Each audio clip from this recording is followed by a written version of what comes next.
Today in front of me I have POCO M5s, and in this video I would like to demonstrate how you can check your mobile data usage on this device.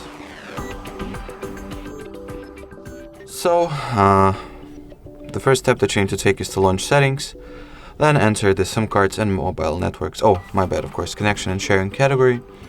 Then scroll the page down, enter the data usage section over here.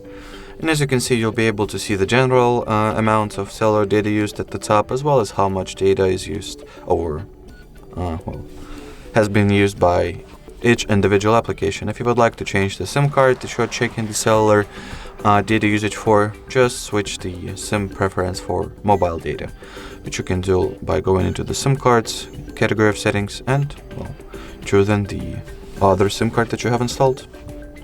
And as you can see now, in the data usage, it will show the data for the SIM card number 2.